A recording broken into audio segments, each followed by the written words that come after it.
Hello, art teachers. This version of my one-sheet folded paper house is a PowerPoint presentation, so it's just still photographs.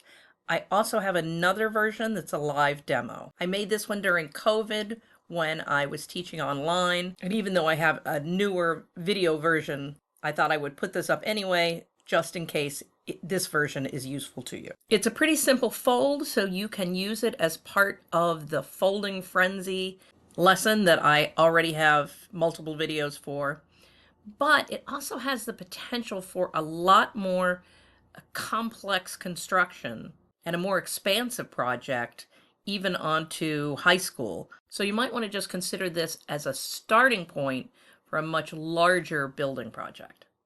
So here we go. It does not matter the size or the dimensions of paper you use. Different sizes, different dimensions are going to fold up into different final dimensions, but the shape will essentially be the same. So any paper you're going to fold into 16 sections. First, you're going to fold it in half and unfold it flat. And then you're going to fold both of those side sections into the center so that you have 4 lines, and unfold that. Turn it the other way, fold it in half, again, fold that inside, and you are going to have 16 sections, 4 squares across, and 4 down. Then you want to draw these lines. Again, it does not matter if you do this on the long side or the short side, or if you have a square piece of paper, it doesn't matter.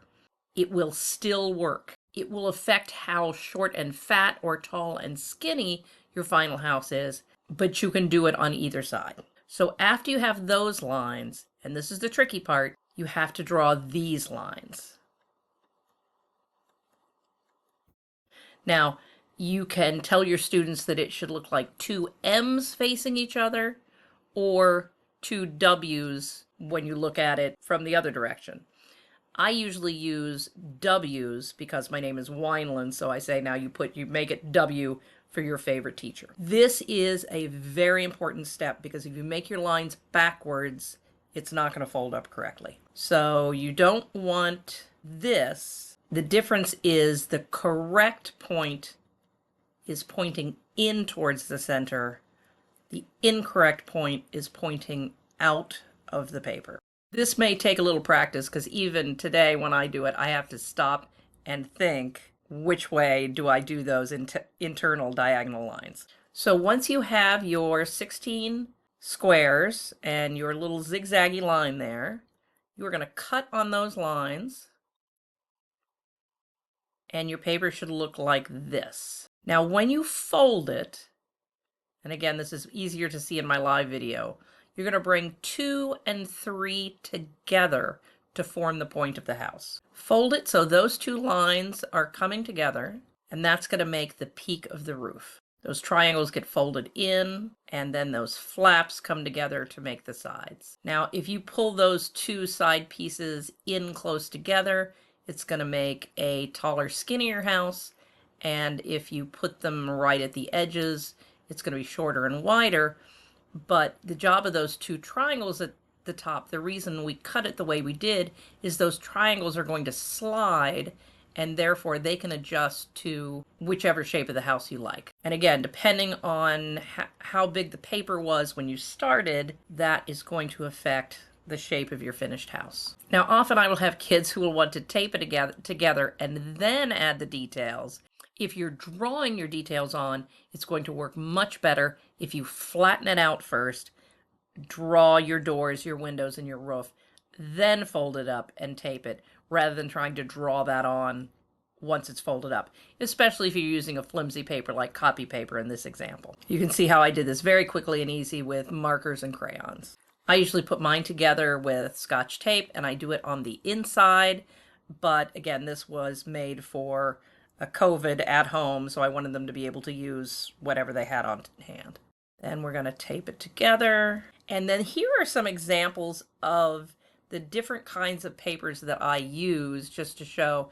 I've got my copy paper, a manila file, I use some tin foil, I use some tag stock, origami paper. tag stock is an ideal paper to use for this. You could also use poster board, something like that, if you're making a bigger construction, but you're going to have to score it carefully first. But like I said, I think this could be a really good project for older students, middle school and high school, and so more careful measuring and scoring would be appropriate for them. These simple folds, the fourth and fifth graders can usually do. So you can end there with just the coloring, or you could use it as a base.